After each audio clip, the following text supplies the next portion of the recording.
Ladies and gentlemen, boys and girls, hello and welcome to another episode of Palladia Plays. This is going to be a short one. I'm probably not even going to do much here in FTL because I'm tired. And I'm tired for multiple reasons. This music, by the way. Let me see something. On my system. Oh, because that's right.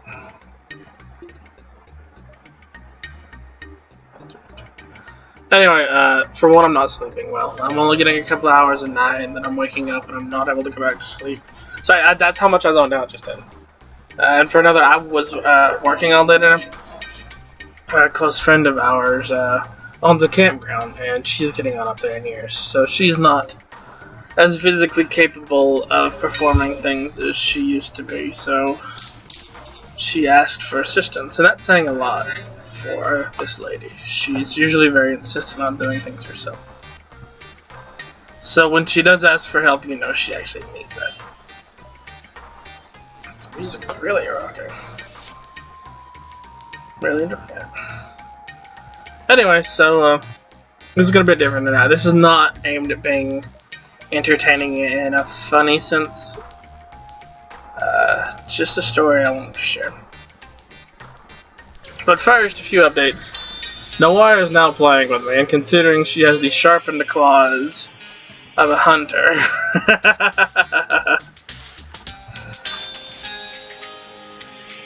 Be sure not to blow them up. Your money or your life, they must be new at this.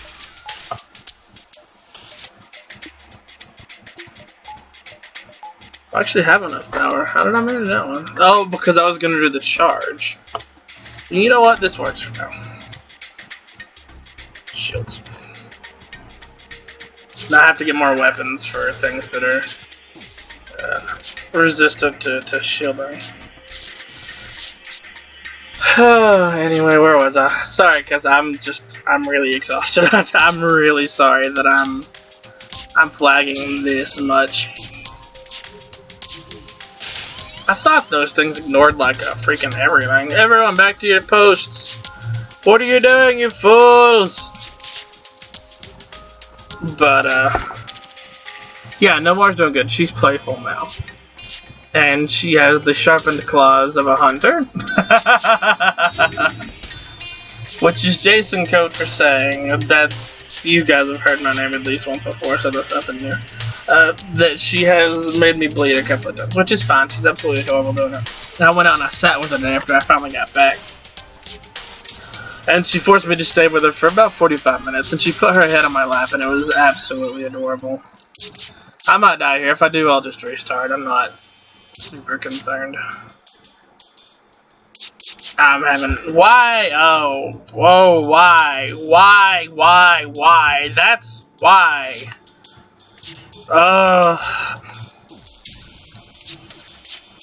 Anyway, back to what I was saying. And it's absolutely adorable that it's just this affectionate now, and I'm glad that she's gotten to this point.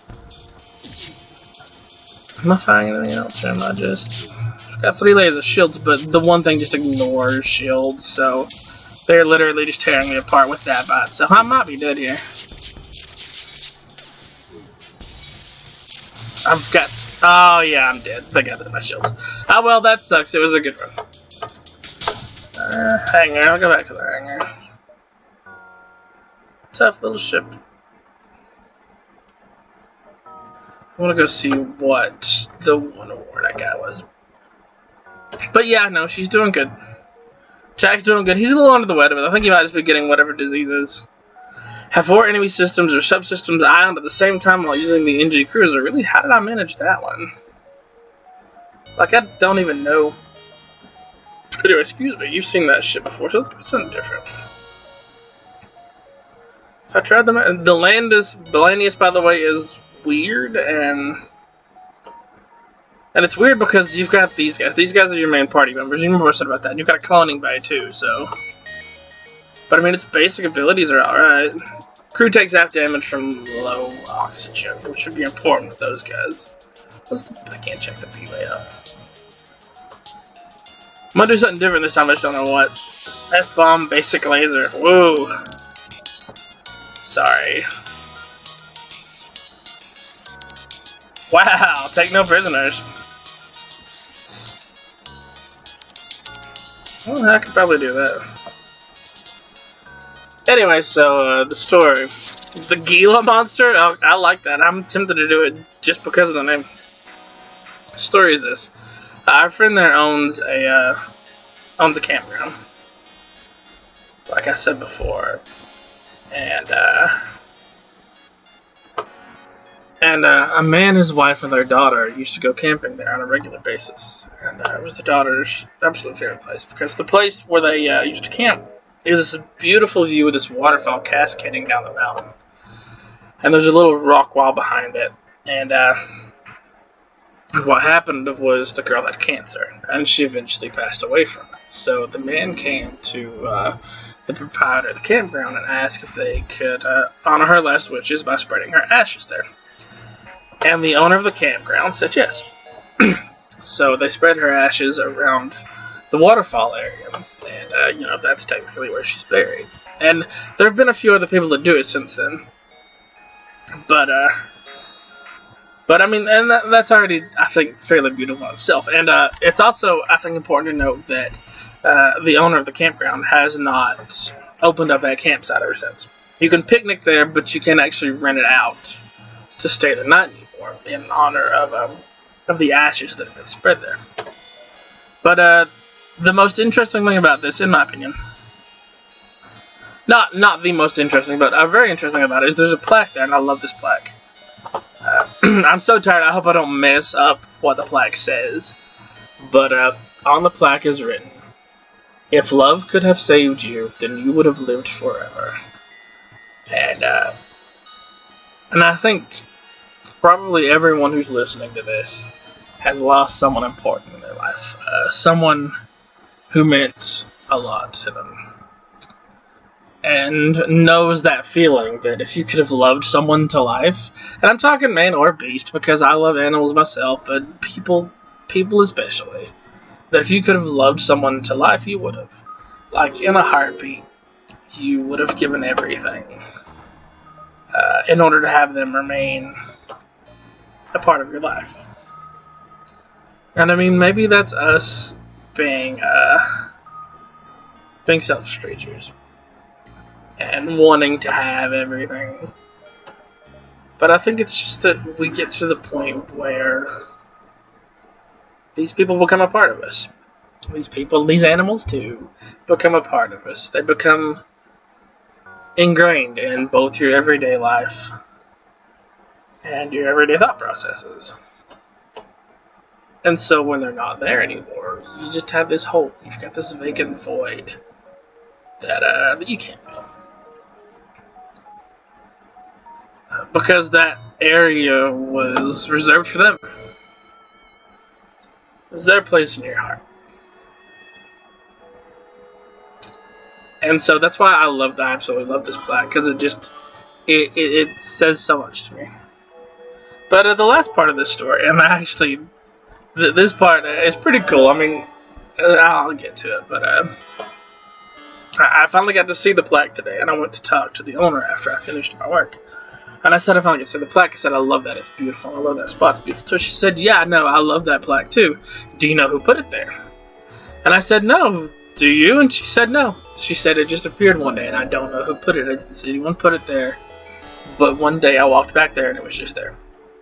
And it's tucked in a beautiful spot. It's tucked back sort of in a bend in the rocks across the creek, because there's a little creek there. And it's across the creek from the waterfall. It's got a perfect view of the waterfall. And I mean, most likely it was the father or someone else who has spread their loved one's ashes at that point. But it just adds that nice little twinge to the end of the story. But and that's not just a story. That's not made up. That is actually what happened with that particular one. But like I said before, there are 3 human ashes spread there. And I think the owner said 2 of her dog's ashes too, because she's a big pet person. But yeah. I apologize for the lack of video yesterday. I had meant to, but I'm so tired right now that I'm barely functional, and it was worse last night. No, it wasn't worse last night, but it was bad last night. But I feel so bad about not doing a video last night that I wanted to do with the date. Excuse me. There's been very little gameplay. If you're after gameplay, I'm sorry. I have failed you on that end right now. But I do have some things coming up. I'm now in the Battleborn beta, and I'm in the Paladins beta. And the open beta weekend for Overwatch is coming up at the start of May, and I plan on doing that as well. Assuming, of course, that these things run on my potato decently enough to where I can get good enough footage that isn't just dog poop, as it were, because I don't want to give you guys just utter dog poop. Even though I know I've had some low frame rates, so I'm sorry for that. What's attacking me? Dual lasers!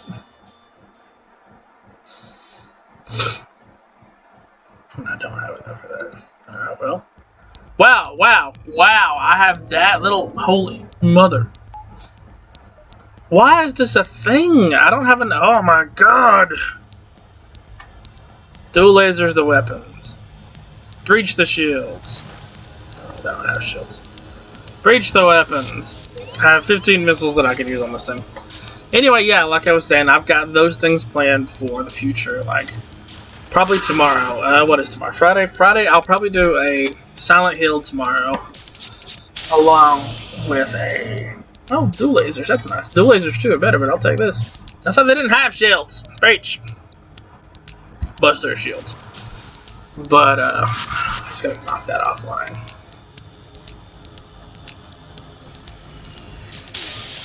But, what are you? Slug dude, get back here. Beat him up. But anyway, what was I saying? I'm trying to focus, but I'm so tired that it's really hard. Oh yeah, no, Silent Hill tomorrow, and then either, what did I say? I think I said something stupid like Bloodborne before, and a Battleborn. Either Battleborn or Paladins tomorrow, along with a Silent Hill video, and then I'll probably do one of the demos, not demos, sorry, one of the betas on Saturday as well. And then this is currently my go-to, like, downtime game, but I believe I'm gonna start, go Rockman, go! I believe I'm gonna buy and start doing Stardew Valley, because that just seems like a very relaxing game, and I could use that at times like this. Anyway, I think that's all I'm gonna do for today, but I want to thank you guys very much for joining me, and I will be seeing you.